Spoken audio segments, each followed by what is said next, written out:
नमस्कार साथियों, आप सभी का मैं मनीष पाल आपके अपने चैनल लर्न एंड शेयर में तहे दिल से स्वागत और अभिनंदन करता हूं। मेरे प्यारे शेर और शेरनी और काजू कतलियों, हो जाओ तैयार और अब आपको होने वाला है सामाजिक विज्ञान से प्यार। तो हम कक्षा 9 में राजनीति विज्ञान का अध्याय 4 पढ़ रहे थे, जिसका नाम था संस्थाओं का कामकाज, और ये है हमारा लेक्चर नंबर 4। और आज का जो लेक्चर है वो सच में बहुत इंपॉर्टेंट है। जो जानना चाहता है कि प्रधानमंत्री कैसे बना जाता है, अगर उनका भी सपना है कभी देश का प्रधानमंत्री बनने का, तो वो इस वीडियो को, इस लेक्चर को जरूर देखें। और मैं पहले भी कह चुका हूं कि 9th की पॉलिटिक्स की किताबें ऐसी हैं जो आपको पूरे भारत की पॉलिटिकल सिस्टम के बारे में समझा देगी, जो पूरी राजनीतिक व्यवस्था है भारत की उसके बारे में आपको समझा देगी कि किस प्रकार से राष्ट्रपति बना जाता है, किस प्रकार से प्रधानमंत्री बना जाता है, कैसे हम लोगों को चयनित करते हैं, क्या राष्ट्रपति का किरदार है और क्या प्रधानमंत्री का किरदार है, सब हम जानेंगे। तो अब हम लोग शुरू करते हैं लेक्चर नंबर 4। तो अब सबसे पहले हम थोड़ा सा प्रधानमंत्री के बारे में जान लेते हैं कि प्रधानमंत्री को चुना कैसे जाता है, कैसे इलेक्ट करा जाता है। क्या डायरेक्टली जो प्रधानमंत्री उसको हमने चुना है?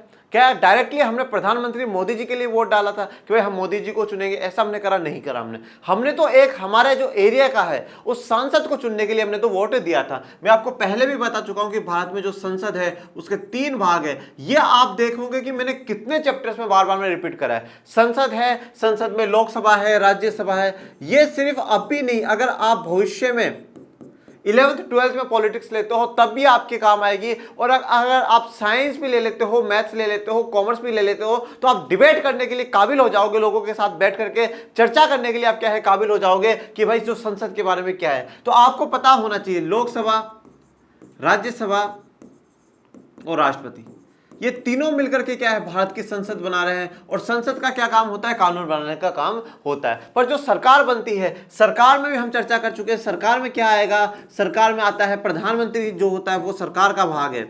सरकार का जो मुखिया है वो कौन है? प्रधानमंत्री है। और इसमें कौन आता है? मंत्रिपरिषद आता है। मंत्रिपरिषद, मंत्रिमंडल या जो भी आप कहना चाहे वो आते हैं। तो लोकसभा से क्या बनती है? सरकार बनती है। लोकसभा से सरकार बना करती है। लोकसभा में हमारे टोटल कितनी है? 545 सीट्स है। अब 545 सीट्स का मतलब क्या है? इसमें से 543 अलग कर दो और 2 अलग कर दो। ये 2 एंग्लो इंडियन है। एंग्लो इंडियंस क्या होते हैं मैं पहले बता चुका हूं। और 543 जगहों से, पूरे भारत में 543 जगहों से क्या है, लोगों को चुन करके लाया जाता है। अब जैसे मान लो कि मैं क्या हूं, मैं लखनऊ से हूं। मान लो मैं लखनऊ से हूं। जब पूरे 543 जगह चुनाव हुए तो लखनऊ में भी चुनाव हुआ होगा। अब मैं लखनऊ में रह रहा हूं। लखनऊ में जो इंसान खड़े हुए, मान लो लखनऊ में 10 लोग खड़े हुए हैं। अब उन 10 में से मैं किसी एक को चुन लूंगा। जरूरी नहीं है लखनऊ वाला प्रधानमंत्री बने।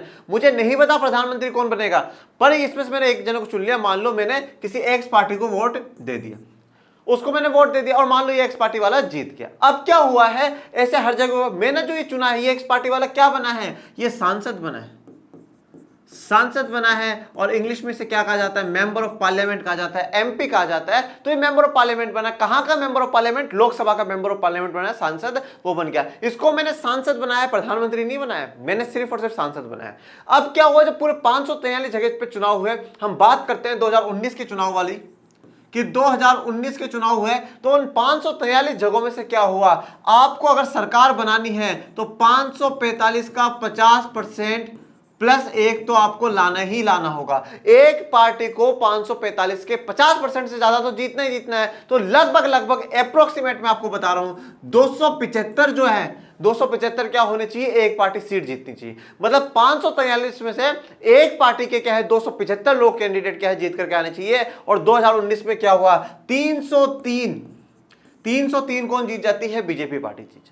भारतीय जनता पार्टी 303 जीत जाती है। अब ये 303 डिसाइड करेंगे कि इनमें से प्रधानमंत्री कौन बनेगा। जो कॉन्स्टिट्यूशनल प्रोसीजर है, जो संवैधानिक प्रक्रिया है, वो यह डिसाइड करती है कि भाई ये 303 डिसाइड करेंगे कि who will be the next prime minister of our country, कौन हमारे देश का अगला प्रधानमंत्री होगा। हाँ, वो बात एक अलग है कि भाई बीजेपी पहले से घोषणा कर करके बैठी है कि अगर हमें बहुमत मिला, बहुमत का मतलब 275 सीटें मिलती है लोकसभा में, तो हम प्रधानमंत्री बनाएंगे। वो किसको बनाएंगे? नरेंद्र मोदी को बनाएंगे। पर एक लीगल प्रोसीजर, एक कॉन्स्टिट्यूशनल प्रोसीजर जो है, संवैधानिक जो प्रक्रिया है, वो ये कहती है कि 303 लोग मिलकर के चुनेंगे। 303 लोग कौन है? ये सभी बीजेपी के ही तो हैं। और बीजेपी वाले तो ने पहले ही बोल दिया हम नरेंद्र मोदी को बनाएंगे। तो 303 में से क्या है, हम क्या करेंगे? एक इंसान जो कि क्या है, नरेंद्र मोदी भी हो सकते हैं। और ये भी जरूरी नहीं है कि हम इन 303 में से ही एक को चुने, हम किसी को दूसरे को भी चुन सकते हैं। हो सकता हो वो राज्यसभा का मेंबर हो, राज्यसभा के मेंबर को भी हम प्रधानमंत्री बना सकते हैं, पर डिसाइड कौन करेगा कि वो प्रधानमंत्री बनेगा या नहीं बनेगा? ये 303 लोग डिसाइड करेंगे।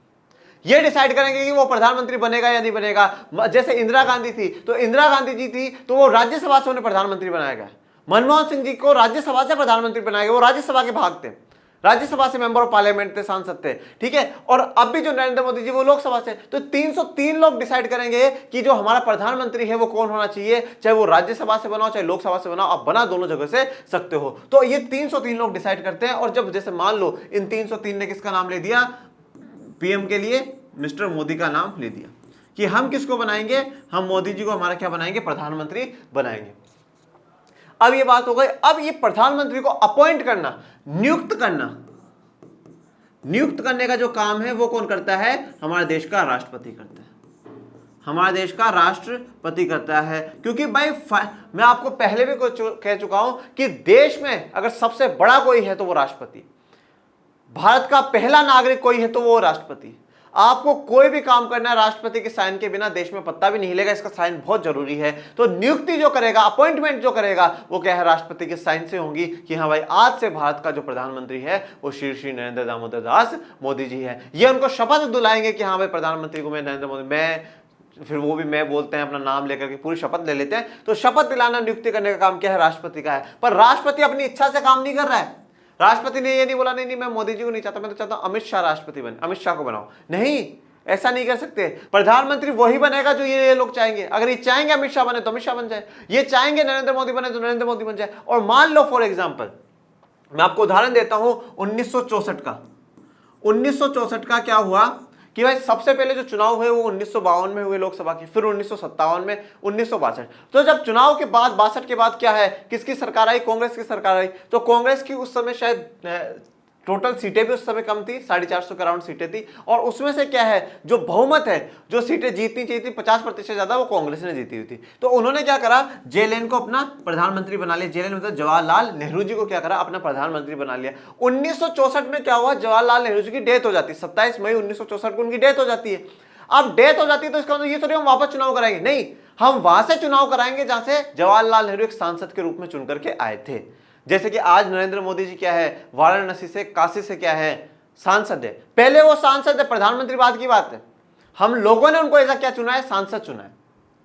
जैसे हमने भी हमारे क्षेत्र से चुना है, आपने भी अपने क्षेत्र से चुना है, तो ऐसे वाराणसी वालों ने क्या है, सांसद किसको चुना है, नरेंद्र मोदी को चुना, और फिर उनको इन्होंने प्रधानमंत्री बना दिया। तो उसी प्रकार से क्या है, जहां से जवाहरलाल नेहरू सांसद चुन करके आए होंगे वहां पे हम लोग चुनाव कराएंगे, प्रधानमंत्री का नहीं। प्रधानमंत्री के लिए तो क्या करेंगे, जैसे मान लो कि भाई 250 पे क्या है, 250 पर बहुमत, तो 250 से ज्यादा सीटें कांग्रेस के पास उस समय थी। तो उस लोगों ने क्या डिसाइड करा कि भैया हम लाल बहादुर शास्त्री जी को क्या करें, प्रधानमंत्री बना दें। उन्होंने लाल बहादुर शास्त्री जी को बना दिया। फिर 66 में उनकी भी डेथ हो जाती है, फिर इंदिरा गांधी जी को बना दिया गया। तो इस प्रकार से प्रधानमंत्री बनाने के लिए हम कोई अलग से कोई चुनाव नहीं कराते, हम वो जो लोग बहुमत की जो पार्टी होती है वही प्रधानमंत्री चुनती है, और फिर उसे नियुक्त करने का जो काम करते हैं वो भारत के माननीय राष्ट्रपति साहब करते हैं। ये पूरा जो प्रैक्टिकल लाइफ है वो प्रैक्टिकल लाइफ मैंने आपको समझा दिया। थोड़ा सा थ्योरी पर हम लोग आ जाते हैं। प्रधानमंत्री और मंत्रिपरिषद, इस देश में प्रधानमंत्री सबसे महत्वपूर्ण राजनीतिक संस्था है। देखो, सबसे बड़ा जो राष्ट्र अध्यक्ष है, जो देश में सबसे बड़ा पद है, वो राष्ट्रपति का है। राष्ट्रपति सबसे बड़ा है, उसके साइन के बिना कुछ भी काम नहीं हो सकता। पर राजनीतिक पावर, पॉलिटिकल पावर जो जिसके पास, किसके पास ज्यादा होंगे, प्रधानमंत्री के पास ज्यादा पावर होंगे। राष्ट्रपति को साइन बहुत इंपॉर्टेंट है, पर वो जो साइन भी करेगा ना, वो प्रधानमंत्री और उसके जो मंत्रिपरिषद होगा, उसके जितने भी मंत्री होंगे उनकी एडवाइस पे करेगा। वो कहेंगे कर दो साइन, राष्ट्रपति को करना पड़ेगा, साइन करने पड़ते हैं। हम राष्ट्रपति का जो नेक्स्ट लेक्चर आएगा वो राष्ट्रपति के बारे में ही आएगा, उसमें हम पूरा जानेंगे राष्ट्रपति के बारे में, ठीक है। तो यहाँ पे सबसे ज्यादा राजनीतिक संस्था जो है वो कौन है, राष्ट्रपति साहब की है। फिर भी प्रधानमंत्री के लिए कोई प्रत्यक्ष चुनाव नहीं होता, डायरेक्ट इलेक्शन नहीं हो रहा है, प्रत्यक्ष चुनाव नहीं हो रहा है। हमने तो सांसद ही तो चुना है भाई, हमने तो सांसद चुना, पूरे भारत ने क्या है, सांसद चुना है। अब आप बोलोगे भैया जब चुनना ही सांसद था तो सारी जगह प्रधानमंत्री मोदी जी जा जाकर के चुनाव प्रचार क्यों करते हैं कि भाई इसको वोट दो, क्यों, क्योंकि वो कह रहे हैं बीजेपी को वोट दो। बीजेपी को वोट क्यों दो, क्योंकि बीजेपी के ज्यादा से ज्यादा लोग जीतेंगे, तभी तो क्या होगा, हम 275 को पार करेंगे, और 275 को पार करेंगे, बहुमत आएगा, तभी तो बीजेपी की सरकार बनेगी, और बीजेपी की सरकार बनेगी तभी तो वो मुझे प्रधानमंत्री बनाएंगे। इसलिए क्या है, वो सारी जगह जाकर के क्या करते हैं, प्रचार प्रसार करते हैं। हमने ऐसा सांसद चुना है, प्रधानमंत्री के रूप में नहीं, प्रधानमंत्री के रूप में उनकी पार्टी ने उनको बनाया। प्रत्यक्ष चुनाव नहीं होता, राष्ट्रपति प्रधानमंत्री को नियुक्त करता है, राष्ट्रपति प्रधानमंत्री को नियुक्त करता है। लेकिन राष्ट्रपति अपनी मर्जी से किसी को प्रधानमंत्री नियुक्त नहीं कर सकते। तो अब ऐसा नहीं है राष्ट्रपति साहब, चाहे मैंने उदाहरण दिया कि नहीं मैं तो मोदी जी को नहीं बनाना चाहता, अमित शाह को चाहता हूं, ऐसा नहीं है, तो अपनी मर्जी से नियुक्त नहीं कर सकते। राष्ट्रपति लोकसभा में बहुमत वाली पार्टी या पार्टियों के गठबंधन के नेता को ही प्रधानमंत्री नियुक्त करता है।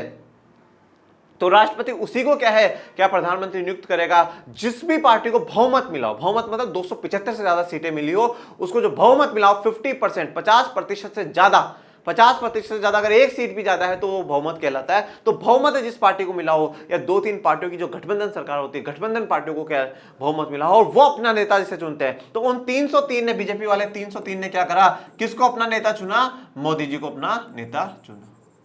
तो मोदी जी को उन्होंने अपना नेता चुना और उसे फिर प्रधानमंत्री के रूप में कौन नियुक्त करता है, राष्ट्रपति साहब नियुक्त करते हैं। ये है माननीय राष्ट्रपति श्री रामनाथ कोविंद जी, ये है उपराष्ट्रपति श्री एम वेंकैया नायडू जी, और ये है भारत के माननीय प्रधानमंत्री श्री नरेंद्र मोदी जी।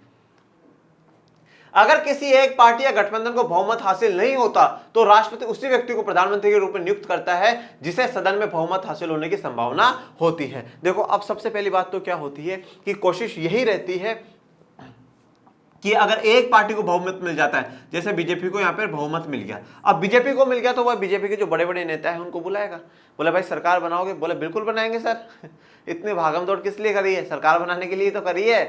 तो बोले ठीक है बनाओ सरकार, बोले बता दो कौन प्रधानमंत्री बनेगा, कौन मंत्री होंगे, बोले ठीक है।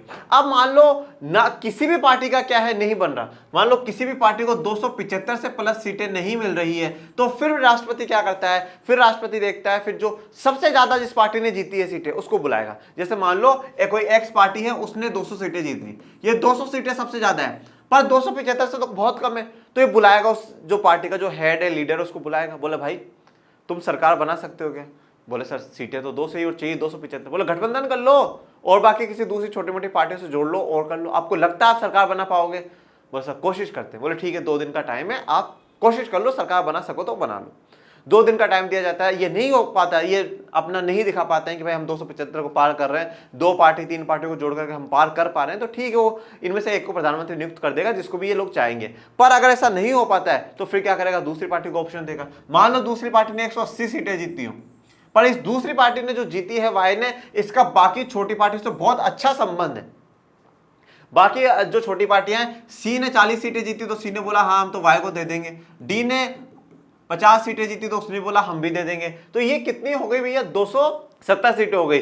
और फिर एफ पार्टी थी, उसने भी 40 सीटें जीती तो उसने भी बोल दिया ठीक है, 310 सीटें हो गई। तो अब यहाँ पे क्या है, गठबंधन किसका बन रहा है, वाई का, सी का, डी का, एफ का, इन सबका क्या है गठबंधन बन रहा है। इन सबको मिलाकर के क्या है वो सरकार बना लेंगे। तो राष्ट्रपति क्या है एक पूरी प्रक्रिया के द्वारा ही क्या करता है, सरकार बनाता है। और जब वो जो गठबंधन की सरकार बनती है ना, वो बिल्कुल ऐसी बनती है, उस पर सभी के ऊपर ये वाला जो है, ये जो इसने जो सपोर्ट करा है, मतलब ये कुर्सी को दिखा रहा है भाई, कुर्सी जो टिकी हुई है ना, किसी एक इंसान के ऊपर नहीं है, एक पार्टी की नहीं है, सबकी है। ये पीछे वाला कभी भी नाराज हो गया, वो हट जाएगा तो कुर्सी थोड़ी सी ऐसे हो जाएगी, फिर ये वाला हट गया तो बिल्कुल ऐसे लेट जाएगा, ये इधर वाला हट गया तो यूं भी हो जाएगा, इधर वाला हो गया तो यूं भी हो जाएगा। मतलब इस कुर्सी पे बहुत से लोगों का क्या अधिकार है। गठबंधन सरकार जब बनती है ना, तो बहुत सी पार्टियों का दबाव एक पर होता है। अब जैसे 303 बीजेपी ने अकेले नहीं जीते, कोई प्रॉब्लम ही नहीं, जो भी चलेगा पूरा मेन जो पावर है वो बीजेपी के हिसाब से चलेगा, बाकी दूसरी पार्टियों की जरूरत ही नहीं। पर यहाँ पर एक्स, सी, वाई ये सब मिलकर के पार्टियां बना रहे हैं, तो यहाँ पे क्या होगा, अगर कभी भी वाई ने सी की बात नहीं मानी तो बोले ठीक है छोड़, मेरे 40 सीटें दे, मैं 40 जो सांसद है उनको लेकर वापस चला जाता हूँ, हट जाता हूँ। अभी डिमांड क्या रखते हैं, डिमांड रखते हैं कि भाई आप मेरे इतने मंत्री बनाओगे, 3 मंत्री बनाओगे।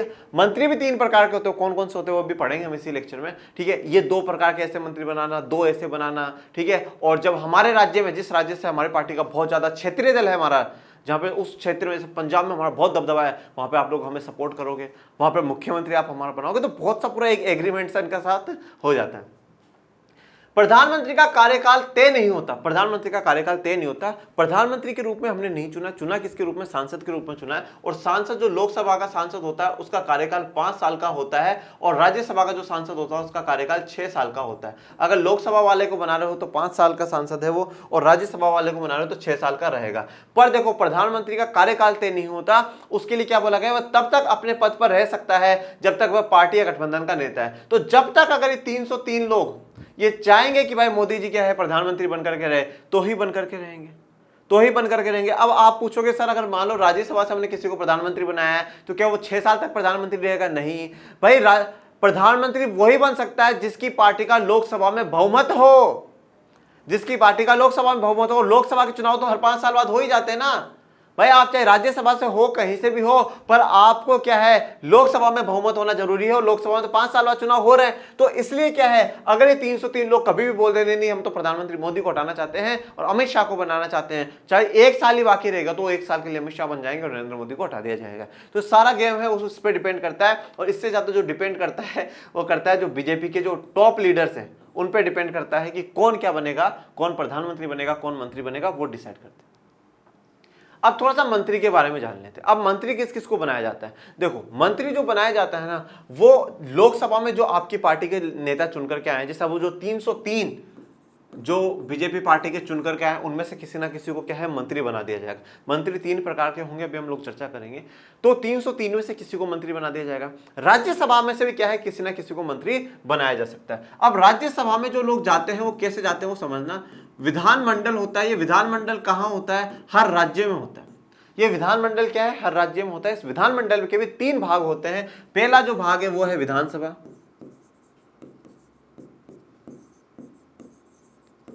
दूसरा जो भाग है वो है विधान परिषद,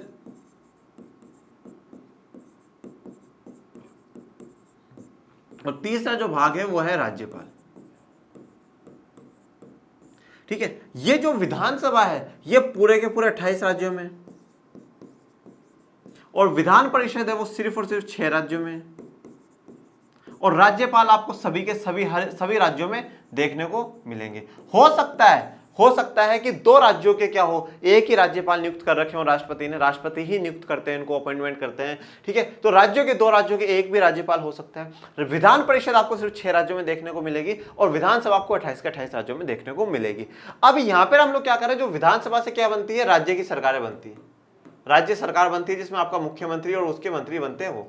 अब मेरी बात बहुत ध्यान से सुनना, मैंने इसके बारे में आपको क्यों बताया है, क्योंकि जो राज्यसभा में है, और राज्यसभा किसका भाग है, संसद का भाग है, तो जो राज्यसभा में जो लोग चुनकर के आते हैं ना, उनको चुनने वाले ये लोग हैं। जैसे मान लो कि मैं राजस्थान का उदाहरण लेता हूं, राजस्थान से राज्यसभा में 10 लोग जाएंगे, राजस्थान से राज्यसभा में 10 लोग चुन करके जाएंगे। उन 10 लोग को चुनने वाला कौन है, राजस्थान की विधानसभा के लोग। राजस्थान की विधानसभा में जिनको हमने चुना है उनको हम बोलते हैं एमएलए या विधायक। ठीक है, मेंबर ऑफ लेजिस्लेटिव असेंबली, विधायक। बहुत सी बार आपने सुना होगा मेरे चाचा विधायक हैं। ठीक है, तो विधायक जो हमें, ये विधायक क्या है, ये विधायक चुनते हैं कि हमारे राजस्थान से 10 लोग राज्यसभा में कौन जाएंगे। अब जैसे मान लो कि यहाँ पे कांग्रेस की सरकार है, यहाँ पे 200 सीटें विधानसभा में हैं, और इन 200 में से क्या है, कांग्रेस के पास 140 सीटें अप्रोक्सीमेट मान लेते हैं, तो कांग्रेस की सरकार बनी हुई है। तो अब यहाँ पे मान लो जितनी बार भी, ठीक है, जब भी राज्यसभा के लिए चुनाव होंगे इस 5 साल के दौरान में, तो भैया यहां से कौन चुन करके जाएगा? कौन चुन करके जाएगा? वही जाएगा ना जिसे कांग्रेस सरकार चाहेगी, और कांग्रेस सरकार तो अपने लोगों को भेजेगी, बिल्कुल भेजेगी, और बीजेपी वाली होती तो बीजेपी वालों को भेजती। तो अब मतलब क्या है, राज्यसभा में जो दबदबा है वो किसका है, राज्यों का है। जो दबदबा है वो राज्यों का है, और जो सांसद यहां पर राज्यसभा में चुन करके आएगा वो सांसद 6 साल के लिए होता है। यह बात मैं आपको पहले ही बता चुका हूं कि राज्यसभा के चुनाव हर 2-2 सालों में होते रहते हैं, और 1/3 जो मेंबर है वो हर 2 साल में रिटायर्ड होते जाते हैं। पूरी राज्यसभा के एक साथ चुनाव नहीं होते हैं। जो 245 मेंबर है, 245 मेंबर है, जिसमें से 12 को राष्ट्रपति नॉमिनेट करता है, अपॉइंट करता है, नियुक्त करता है, और 233 के लिए चुनाव होते हैं। तो ये 233 के एक साथ चुनाव नहीं होते जैसे लोकसभा में हो रहे हैं। हर 2 साल में क्या होंगे, 1/3 जो इसका है वो हट जाएंगे, फिर नए आ जाएंगे, फिर 1/3 फिर हट जाएंगे, फिर नए आ जाएंगे। मतलब हमारा मानना है कि अगर कहीं पर किसी राज्य में 5 साल तक कोई सरकार है तो लगभग 2 बार क्या होंगे, राज्यसभा के वहां पर चुनाव होंगे। और जब राज्यसभा के चुनाव होंगे तो अब इन 5 साल में मतलब कम से कम क्या होता है, राज्यसभा में अपने सांसद भेज सकती है राजस्थान की सरकार कांग्रेस। अब ऐसा नहीं है कि दोनों बार 10-10 के चुनाव होंगे, नहीं, कभी हो गया जैसे इनमें से 3 लोग हैं, 3 लोगों का जो टेन्योर है वो खत्म हो गया, कार्यकाल खत्म हो गया 6 साल का, फिर वापस हो जाएंगे। फिर 3 का खत्म हो गया फिर हो जाएगा, फिर 4 का कभी खत्म हो गया फिर हो जाएगा। तो इस प्रकार से सिस्टम चलता रहता है। तो अब क्या है, ये आपके राज्यसभा में हो जाता है। बात में यहाँ पे कर रहा था मंत्री परिषद की, मंत्री के लिए मैं बात कर रहा था। एक्चुअल में हमारा जो सिस्टम है, जो राजनीतिक व्यवस्था है, जो हमारे देश का संविधान है, वो ये कहता है कि अगर आपको मंत्री बनाना है किसी को, तो मंत्री कैसे बनाओगे वो देखते हैं। देखो अब होता क्या है, जैसे मान लो लोकसभा में बीजेपी को मिल गया बहुमत, बीजेपी को मिल गया बहुमत, और उन 303 लोगों ने क्या करा, जो अपना प्रधानमंत्री है, वो जो पीएम है, वो किसको चुन लिया, नरेंद्र मोदी जी को चुन लिया, नरेंद्र मोदी जी को पीएम चुन लिया।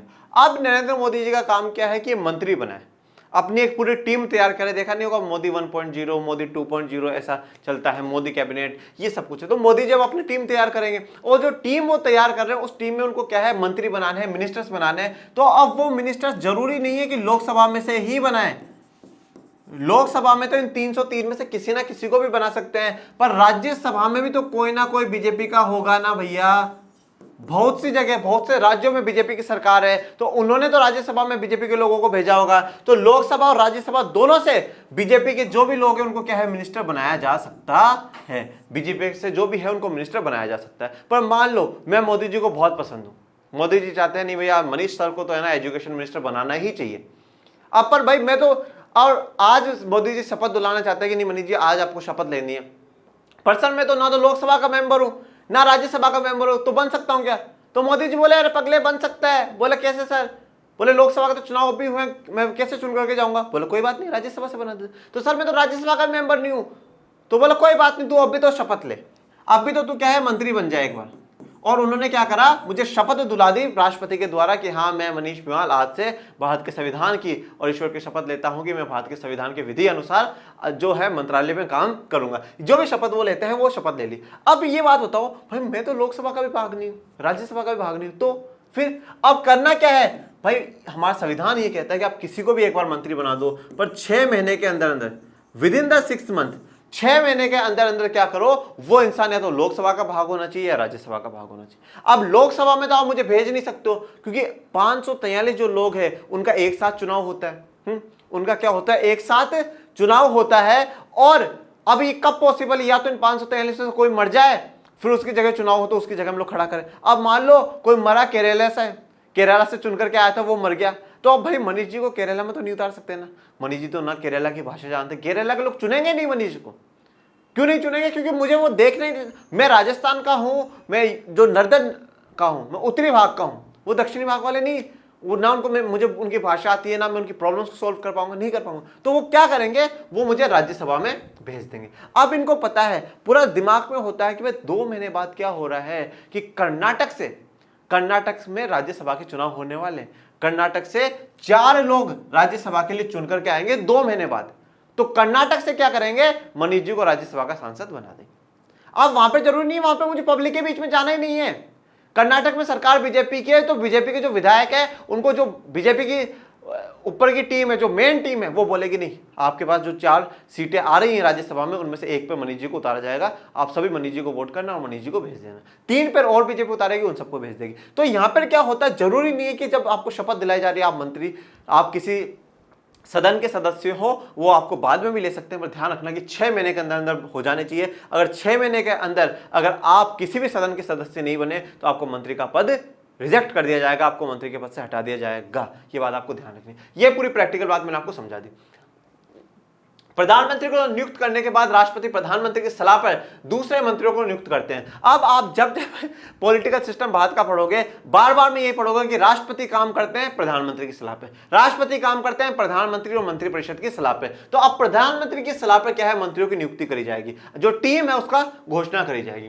मंत्री अमूमन उसी पार्टी या गठबंधन के होते हैं जिसे लोकसभा में बहुमत हासिल हो। तो मंत्री क्या है, अपनी पार्टी के बनाओगे, या जो अपना गठबंधन बना है उसी पार्टी के बनाओगे। तो उनमें से हम क्या है मंत्री बनाते हैं, जैसे बीजेपी वाले अपनी पार्टी का बनाएंगे, कांग्रेस वालों की सरकार बनेगी तो अपनी पार्टी का बनाते हैं। प्रधानमंत्री मंत्रियों के चयन के लिए स्वतंत्र होता है, बशर्ते वे संसद के सदस्य हो। भाई आप चाहो जिसको क्या बना सकते हो, मंत्री बना सकते हो, चाहो जिसको, आपकी पार्टी का हो, आप चाहो जिसको बना सकते हो। बस ध्यान क्या रखना है कि संसद का सदस्य होना चाहिए। संसद का मतलब लोकसभा या राज्यसभा का सदस्य होना चाहिए। कभी कभी ऐसे व्यक्ति को भी मंत्री बनाया जा सकता है जो संसद का सदस्य नहीं हो, और कभी कभार क्या होता है ऐसे इंसान को मंत्री बना दिया जाता है, ना तो वो लोकसभा का भाग है ना राज्यसभा का भाग है। ये है आज हमारे देश के फॉरेन मिनिस्टर। ठीक है, फॉरेन मिनिस्टर हैं हमारे देश के एस जयशंकर जी। जब इन्होंने शपथ ली थी 2019 में चुनाव के बाद, जीतने के बाद, उस समय किसी भी सदन के क्या थे, मेंबर नहीं थे। फिर बाद में इनको क्या करा गया, राज्यसभा में भेजा गया था। तो इस प्रकार से भेजा जा सकता है। लेकिन उस व्यक्ति का मंत्री बनने के 6 महीने के भीतर संसद के दोनों सदनों में से किसी एक का सदस्य चुना जाना जरूरी है। तो किसी एक सदन में वो 6 महीने के अंदर पहुंच जाए तो जयशंकर जी को भी राज्यसभा में पहुंचा दिया गया। अब आ जाते हैं मंत्रिपरिषद पे।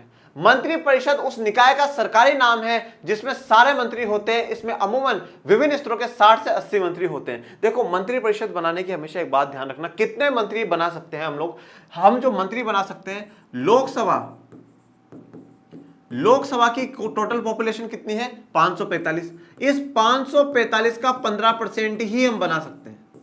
545 का 15% कितना आएगा, अप्रोक्सीमेट 80 के करीबन आएगा, 80 से 81 के बीच में आएगा।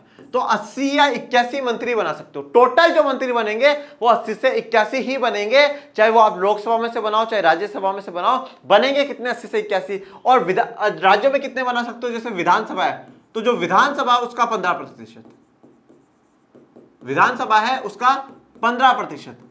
जैसे राजस्थान की विधानसभा, उसमें 200 सीटें हैं तो उसका 15%। भाई मतलब 30 मंत्री आप बना सकते हो। प्रधानमंत्री और मुख्यमंत्री इन सबको मिला करके 30 और 80 या 81 मंत्री आप लोग बना सकते हो। जैसे मान लो यूपी में 400 है, शायद 400, तो 400 का 15%, 60 मंत्री आप बना सकते हो। अब यूपी में विधानसभा भी है और विधान परिषद भी है, आप कहीं से भी बनाओ पर मंत्री सिर्फ और सिर्फ 60 ही रखने पड़ेंगे। तो ये क्या है, लोकसभा का 15% ही आपको बनाना होता है, तो 80 से 81 के करीबन मंत्री बन सकते हैं। सबसे बड़े होते हैं वो कैबिनेट मंत्री होते हैं, फिर राज्य मंत्री होते हैं। ये राज्य मंत्री केंद्र सरकार के हैं, ये बात ध्यान रखना। ये राज्य मंत्री एक एक स्टेट की बात नहीं कर रहे हैं। स्वतंत्र प्रभार वाले राज्य मंत्री, इनके पास क्या होता है, स्वतंत्र प्रभार होते हैं, ये आजाद होते हैं। तो वो है ये देखो, जैसे कि एक कैबिनेट की मीटिंग चल रही है, जितने मिनिस्टर्स हैं वो सारे बैठे हुए और डिस्कस कर रहे हैं कि अब क्या काम हमें देश के लिए करना है। सबसे पहले आ जाते हैं कैबिनेट मिनिस्टर्स पे। कैबिनेट मंत्री अमूमन सत्ताधारी पार्टी या गठबंधन की पार्टियों के वरिष्ठ नेता होते हैं, ये प्रमुख मंत्रालयों के प्रभारी होते हैं। तो ये क्या है, जो भी आपकी पार्टी उसके बड़े नेता हैं वही उनको क्या करा जाता है, जो प्रमुख मंत्रालय, जो इंपॉर्टेंट मिनिस्ट्रीज हैं वो दी जाती है। और प्रमुख मंत्रालय कौन से हैं, जैसे गृह मंत्रालय। तो गृह मंत्रालय भी हमारे गृह मंत्री कौन है, अमित शाह जी है। और अमित शाह जी कौन थे, 2019 में बीजेपी के राष्ट्रीय अध्यक्ष रहे हैं। तो बहुत बड़े नेता हैं, बीजेपी के वरिष्ठ नेता हैं, तो इनको क्या करा गया, गृह मंत्रालय दे दिया गया। ठीक है, उसके बाद रक्षा मंत्रालय, वित्त मंत्रालय, शिक्षा मंत्रालय, स्वास्थ्य मंत्रालय, ये सारे क्या है, बड़े बड़े मंत्रालय होते हैं। कैबिनेट मंत्री मंत्रिपरिषद के नाम पर फैसले करने के मंत्री के लिए बैठक करते हैं। मंत्रिपरिषद का मतलब क्या है, इसमें जो 3 प्रकार के मंत्री मैंने आपको बताया, कैबिनेट मंत्री, राज्य मंत्री और स्वतंत्र प्रभार वाले राज्य मंत्री, वो तीनों आ जाते हैं। और कैबिनेट मंत्री क्या है, कि स्पेशल टाइप है, जो सबसे बड़े और प्रमुख जो मंत्री है उनकी बात हो रही।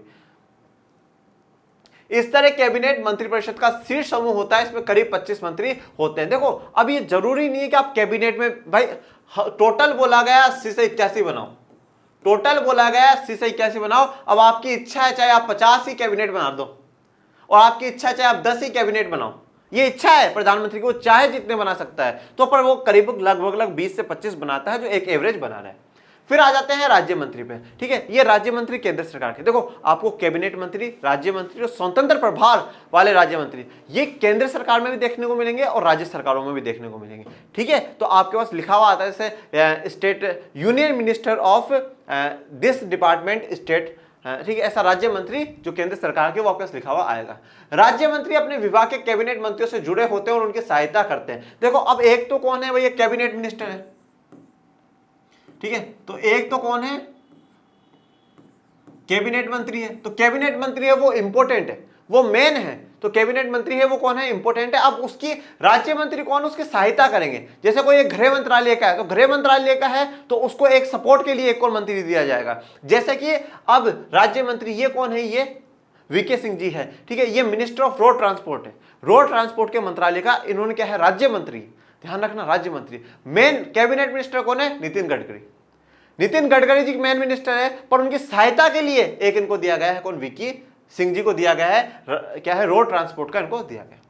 स्वतंत्र प्रभाव वाले राज्य मंत्री, स्वतंत्र प्रभाव वाले राज्य मंत्री अमूमन छोटे मंत्रालयों के प्रभारी होते हैं। देखो अब क्या है, सबसे इंपॉर्टेंट कैबिनेट, उसके जो सपोर्ट में राज्य मंत्री दिया गया, इन दोनों की तो टीम बन गई। ये अकेले स्वतंत्र प्रभाव वाले राज्य मंत्री, भाई इनके पास जो हमने डिपार्टमेंट दिया वो स्वतंत्र है, ये किसी के अंडर में नहीं है। ये किसके अंडर में, कैबिनेट वाले के अंडर में, पर ये किसी के अंडर में नहीं। और इनके पास जो डिपार्टमेंट होता है वो बहुत छोटा होता है, बहुत छोटा, बहुत कम काम वहां पर होता है। तो जैसे ये कौन है, ये डॉक्टर जितेंद्र सिंह है, जिनके पास minister of science and technology का डिपार्टमेंट दिया है। विज्ञान का और प्रौद्योगिकी का जो डिपार्टमेंट है वो उनके पास दिया गया है।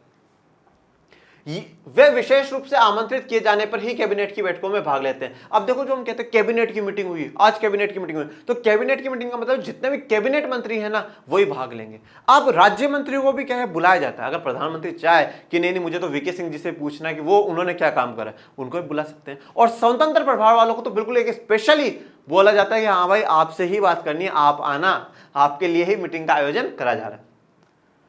चूंकि सारे मंत्रियों के लिए नियमित रूप से मिलकर हर बात पर चर्चा करना व्यवहारिक नहीं है, लिहाजा फैसले कैबिनेट बैठकों में ही किया जाते हैं। तो भैया 80 से 81 मंत्री एक साथ नहीं मिल सकते हैं, ठीक है। अब उन मंत्रियों के साथ अधिकारी भी होते हैं उनके, तो सब एक साथ नहीं मिल सकते। इसलिए क्या है, कैबिनेट जो है, कैबिनेट जो मंत्री है, मतलब कैबिनेट मंत्री का मतलब ये हो गया बहुत इंपॉर्टेंट मिनिस्टर है। ये सारा जो देश का पावर है वो उनके हाथ में आ जाता है और वो डिस्कस कर करके क्या डिसाइड कर लेते हैं हमें देश के लिए ये करना है।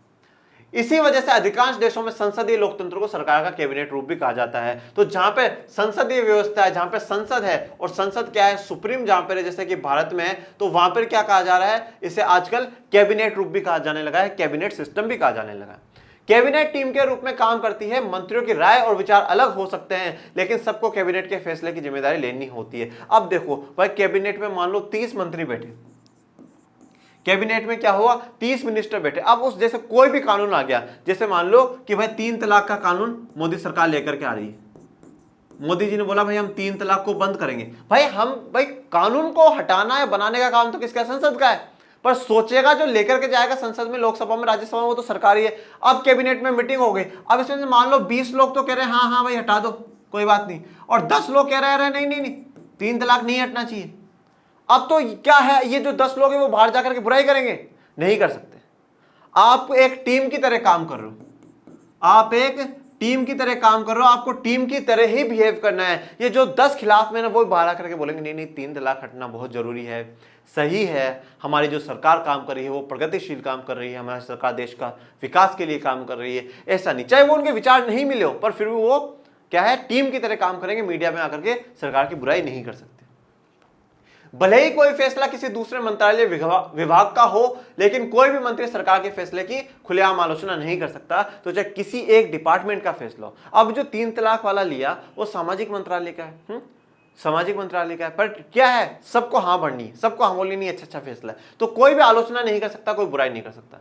हर मंत्रालय में सचिव होते हैं जो नौकरशाह होते हैं। नौकरशाह का मतलब क्या है, सिविल सर्वेंट होते हैं, मतलब जो आईएएस अधिकारी है वो ये लोग होते हैं। तो हर मंत्रालय को एक एक सचिव दिया जाता है, सेक्रेटरी दिया जाता है। जैसे भाई सामाजिक मंत्रालय होगा तो उसका भी एक सचिव होगा, सेक्रेटरी होगा, जो कानून मंत्रालय उसका भी होगा, वित्त मंत्रालय होगा उसका भी होगा। इन सबको एक एक सचिव दिए जाते हैं जो नौकरशाह होते हैं। जो पूरे सिस्टम को चला रहे हैं ना, वो आईएएस ही चला रहे हैं बेटा, पूरे सिस्टम को आईएएस लोग ही चला रहे हैं, सचिव ही है ना, ये सभी चला रहे हैं। मंत्री को भी यही बताते हैं कि आपको ये करना है, ठीक है ना। मंत्रियों को नहीं पता है देश में क्या हो रहा है क्या नहीं हो रहा, पर एक बात ध्यान रखना कि हम मंत्रियों की बात मानते हैं। क्यों मानते हैं, क्योंकि जनता के वो प्रतिनिधि, जवाब जो देना है ना वो जनता को देना है। किसको देना है, मंत्रियों को देना है, और मंत्रियों की ही क्या है, जिम्मेदारी बनती है। और जो फाइनल डिसीजन लेना होता है वो मंत्री को ही लेना होता है। राय ये लोग देते थे, पर मानना और फाइनल डिसीजन लेना मंत्री के हाथ में। ये सचिव फैसला करने के लिए मंत्री को जरूरी सूचना मुहैया कराते हैं। तो जो इंपॉर्टेंट इन्फॉर्मेशन जो मांगता है मंत्री, जो भी एडवाइस मांगता है वो देते हैं, और फिर फाइनल डिसीजन मंत्री के हाथ में होता है। ये राजीव गौबा जी हैं, ये क्या है, कैबिनेट सचिव अभी हमारे देश में है। अब आ जाते हैं कैबिनेट सचिवालय पे। टीम के रूप में कैबिनेट की मदद कैबिनेट सचिवालय करता है। तो कैबिनेट सचिवालय जो है भाई, जो कैबिनेट सचिवालय मतलब जिसमें जो नौकरशाहों का ग्रुप है, जो सिविल सर्वेंट्स का ग्रुप है, वो मदद करता है।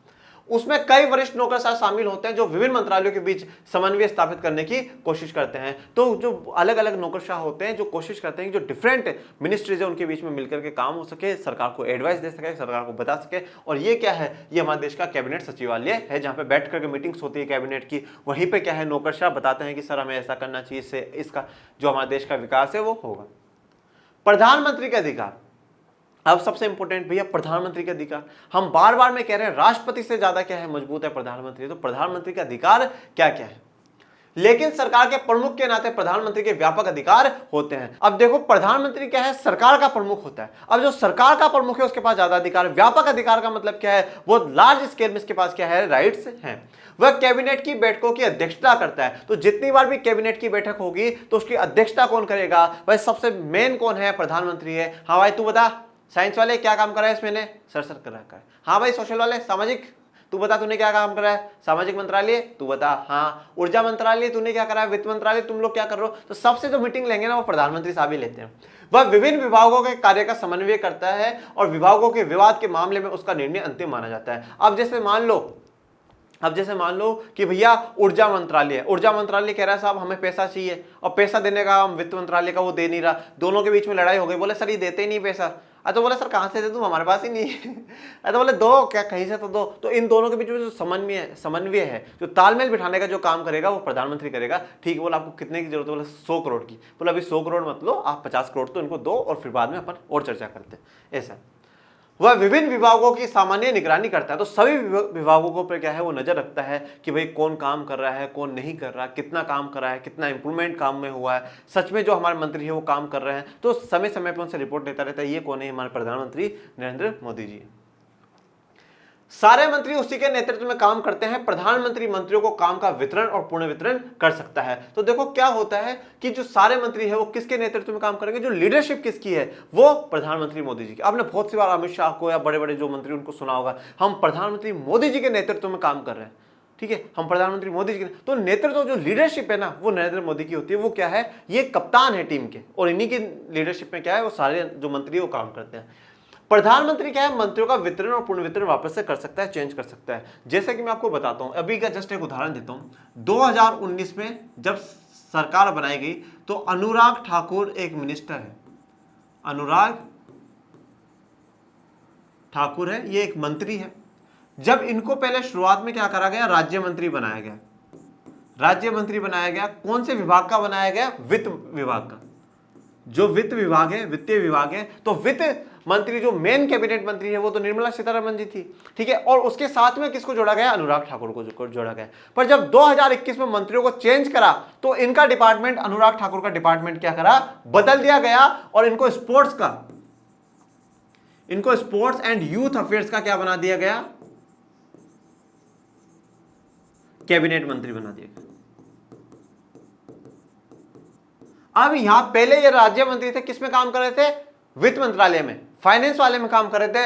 अब इनको कैबिनेट बना दिया, पर किसमें चले गए, स्पोर्ट्स वाले में, खेल कूद वाले में, और युवाओं से जुड़े जो मुद्दे हैं उनमें। तो यहाँ पे क्या है, वितरण और पूर्ण वितरण। तो पहले तो जो वितरण करा, भाई तू राज्य मंत्री बनेगा, बोले ठीक है। फिर चेंज कर दिया, बोले नहीं अब तो कैबिनेट मंत्री बन, तुझे और भी ऊपर पोजीशन पे लेकर के जाते हैं।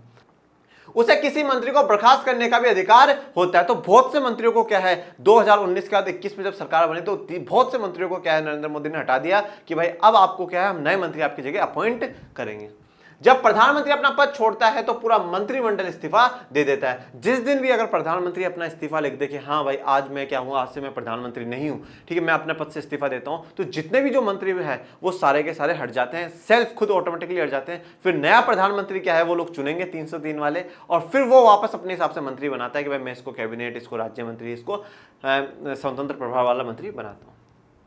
इस तरह अगर भारत में कैबिनेट सबसे अधिक प्रभावशाली संस्था है तो कैबिनेट के भीतर सबसे प्रभावशाली व्यक्ति प्रधानमंत्री है। मतलब देखो भारत में सबसे ज्यादा प्रभावशाली कैबिनेट है, ठीक है, और कैबिनेट में सबसे प्रभावशाली प्रधानमंत्री है। इसीलिए आप डायरेक्टली कह सकते हो, प्रत्यक्ष रूप से कह सकते हो कि अगर भारत में सबसे ज्यादा प्रभाव किसका है तो प्रधानमंत्री का प्रभाव होता है। प्रधानमंत्री ही क्या है, सब हर चीजों के लिए जिम्मेदार होता है। ताली और गाली जो दोनों मिलती है वो प्रधानमंत्री को ही मिलती है। मंत्रियों पे भी बहुत कम आंच आती है, राष्ट्रपति पे तो कोई कुछ नहीं बोलता, राष्ट्रपति के बारे में अच्छा बुरा कोई नहीं बोलता। जो भी मिलता है भाई आप देखना, विरोध भी जो लोग करते हैं वो प्रधानमंत्री का करते हैं। ठीक है, जो तारीफ भी कर रहे हैं वो प्रधानमंत्री की कर रहे हैं, राष्ट्रपति की नहीं करते। राष्ट्रपति को ना तो ताली ना गाली, दोनों ही नहीं। राष्ट्रपति देश का मुखिया है, राष्ट्राध्यक्ष है, और हम जो सबसे बड़ा है उसकी बुराई नहीं करते। दुनिया के सभी संसदीय लोकतंत्रों में प्रधानमंत्री के अधिकार हाल के दशकों में इतने बढ़ गए हैं कि संसदीय लोकतंत्र को कभी कभी सरकार का प्रधानमंत्री रूप कहा जाने लगा है। तो जहां पर संसदीय व्यवस्था है वहां पे क्या है, प्रधानमंत्री क्या है, ताकतवर होता गया है। देखो दो प्रकार की व्यवस्था होती है, एक संसदीय व्यवस्था होती है और एक राष्ट्रपति व्यवस्था होती है।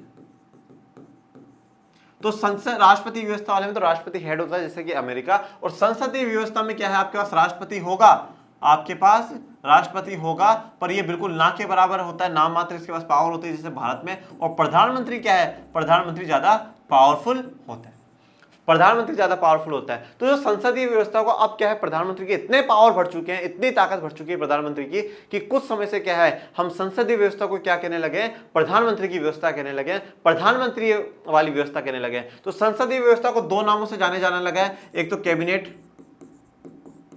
और एक प्रधानमंत्री वाली, तो दो नामों से जाना जा सकता है। ये अगर एमसीक्यू में आता है तो हमें कर देना है। राजनीति में राजनीतिक दलों की भूमिका बढ़ने के साथ ही प्रधानमंत्री पार्टी के जरिए कैबिनेट और संसद को नियंत्रित करने लगा है। तो अब राजनीति में क्या है, राजनीतिक दलों की भूमिका बढ़ने लगी, राजनीतिक दलों की, पॉलिटिकल पार्टीज की भूमिका बढ़ने लगी है।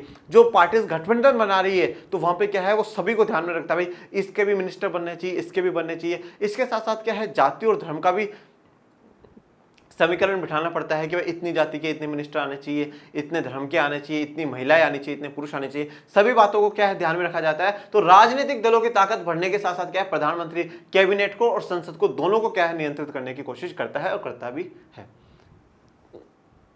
मीडिया राजनीति और चुनाव को पार्टियों के वरिष्ठ नेताओं के बीच प्रतिस्पर्धा के रूप में पेश करके इस रुझान में अपना योगदान करती है। तो अब मीडिया क्या करती है, मीडिया बिल्कुल आपको राजनीति की जो पूरी खबर है वो देती है। देखो आज वहां पर आ रहे हैं ये बड़े नेता आज बड़े बड़े जो भाषण है वो देकर के जाएंगे, क्या ये जो वादे कर रहे हैं क्या चुनाव के बाद याद रख पाएंगे। तो जो बड़े बड़े जो पार्टियों के नेता होते हैं उनको बिल्कुल प्रतिस्पर्धा कर देते हैं, कॉम्पिटिशन करा देते हैं। देखो अरे सर वो पार्टी तो ये काम करने के लिए बोल रही है, फिर वो बोलेगा नहीं भाई वो पार्टी ऐसा काम नहीं कर सकती, वो सिर्फ और सिर्फ क्या कर रही है, बड़े बड़े वादे कर रहे हैं, वो लोग काम नहीं करेंगे। तो फिर उनको आकर के बोलेंगे सर देखो वो आपके लिए ऐसा बोल रहे हैं। लड़ाने का जो काम है ना वो देश की मीडिया करती है। पर सच में बहुत इंटरेस्ट भी आता है, हर जगह की खबर दिखाते हैं, हर गली मोहल्लों में जा करके लोगों से पूछते हैं आप किसको वोट दे रहे हो, किसके लिए आपका लगता है कि इस बार कौन जीतेगा। ठीक है, तो ये सारे काम क्या है मीडिया करती है, और मीडिया हमें क्या है घर बैठे हमें पूरी जो जानकारी है वो देती है। भारत में भी हमने प्रधानमंत्री के पास ही सारे अधिकार सीमित करने की प्रवृत्ति देखी। तो हमारे पास, हमारे देश में भी क्या है, प्रधानमंत्री के पास डायरेक्ट जो पावर है, ज्यादा जो पावर है वो किसके पास है, प्रधानमंत्री के पास ही है। गठबंधन सरकार का प्रधानमंत्री अपनी मर्जी से फैसले नहीं कर सकता। अब देखो ये बात बहुत ध्यान से सुनना, जैसे आज बीजेपी पार्टी से प्रधानमंत्री बना और बीजेपी को क्या है, बहुमत मिला हुआ है। तो बीजेपी भाई मेन जो है वो बीजेपी की जो अपनी विचारधारा उस हिसाब से काम करेगी। जो बीजेपी के बड़े नेता हैं, जो राष्ट्र अध्यक्ष है, ये हैं प्रधानमंत्री, दो तीन जने बैठ करके अपने क्या फैसला कर सकते हैं। पर जैसे अगर गठबंधन में सरकार बनी है तो जैसे मान लो प्रधानमंत्री तो जो हमने बनाया है वो किसी को वाय पार्टी का जो है उसको बनाया, पर इस वाय पार्टी के पास तो भैया 180 सीटें ही थी। ये किसके साथ जुड़ा, ए के साथ जुड़ा जिसने क्या करा 40 सीटें दी, फिर बी के साथ जुड़ा जिसने 30 सीटें दी, सी के साथ जुड़ा, ठीक है, जिसने 50 सीटें दी। तो 40 30 70 70 और 50 120 और 120 करके टोटल जो सीटें हो गई वो हो गई 300। और ये 300 होने के बाद क्या हुआ, यहां पर आप सरकार बना सकते हो। पर आप ध्यान रखना इसके भी मंत्री हैं, इसके भी मंत्री हैं और इसके भी मंत्री हैं, और वाई पार्टी के तो होंगे ही होंगे। अब जब भी प्रधानमंत्री कोई फैसला लेगा तो क्या होगा, उसको ए वालों से पूछना पड़ेगा, अरे भाई बताओ कर दे क्या ऐसा काम। बोले नहीं ये काम कर दिया तो हम, हमारे जो लोग हम पीछे हो जाएंगे, हमारे जितने भी सांसद 40 सांसद है आपकी पार्टी से नाता तोड़ देंगे और आपकी सरकार को गिरा देंगे। फिर वो बोले हाँ कर लो, ये बोलेंगे कर लो। तो अब क्या होता है, जब ऐसा कोई फैसला आ जाता है ना जहाँ पे क्या बिल्कुल प्रधानमंत्री को बहुत सोच समझ करके बीच का रास्ता निकालना पड़ता है, वो अपनी मर्जी से सारे काम नहीं कर सकता। पर जब एक ही पार्टी की सरकार होती है जैसे बीजेपी की है, तो आज जो प्रधानमंत्री मोदी है वो बीजेपी के हैं, तो वो डायरेक्टली आसानी से क्या है डिसीजन ले सकते हैं, फैसले ले सकते हैं, जिससे कि क्या है कोई भी रुकावट नहीं, उनको किसी पार्टी की नहीं सुननी, सिर्फ एक अपनी पार्टी की सुननी है और अपने हिसाब से उनको काम करना है। उसे अपनी पार्टी के भीतर विभिन्न समूहों और गुटों के साथ गठबंधन के साझेदारी की राय भी माननी होती है। तो जितने भी आपने सबके साथ जो गुट करा है, जो साझेदारी आपने करी, उन सबके साथ मिलकर के आपको सबकी राय और सबकी बातें मान करके ही आगे बढ़ना है। इसके अलावा उसे गठबंधन के साझेदारों और दूसरी पार्टियों के विचारों और स्थितियों को भी देखना होता है, आखिर उन्हीं के समर्थन के आधार पर सरकार टिकी होती है। तो भैया आपको सभी के विचारों को भी काम करना है। जैसे मान लो ये जो ए पार्टी है ये किसानों के लिए काम करती है, ए पार्टी किसानों के लिए काम करती है, बी पार्टी है ये मान लो जैसे दलितों के लिए काम करती है, जो सी पार्टी है जैसे वो मान लो मुसलमानों के लिए काम करती है,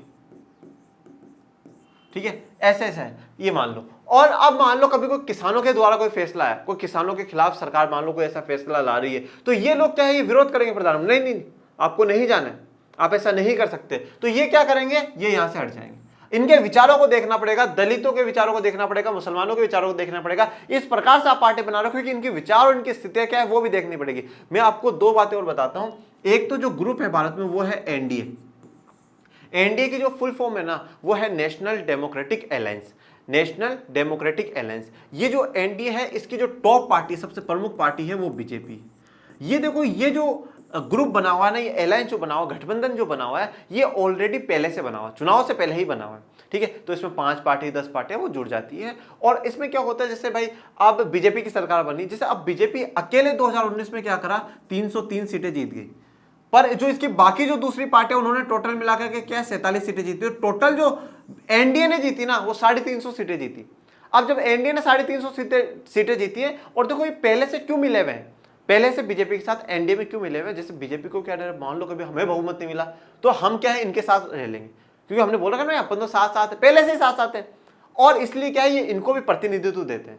पर अब भी क्या हुआ, जब किसानों के लिए बिल आए और उसमें एक पंजाब की पार्टी है श्रोमणी अकाली दल, तो उसने क्या करा, जब किसानों का ऐसे किसान विरोध कर रहे थे और प्रधानमंत्री मोदी की या उनकी सरकार की कोई भी उस पर रणनीति नहीं आई, कोई भी विचार उस पर नहीं आया, तो जो एक मिनिस्टर थी उन्होंने क्या कर दिया, वो श्रोमणी अकाली दल की थी, उन्होंने बीजेपी से वापस पीछे हट गई और वो एनडीए से क्या अपना गठबंधन तोड़ दिया। पर यहाँ पर बीजेपी के पास अकेले के पास 303 सीटें थी, इसलिए उनको कोई फर्क नहीं पड़ा।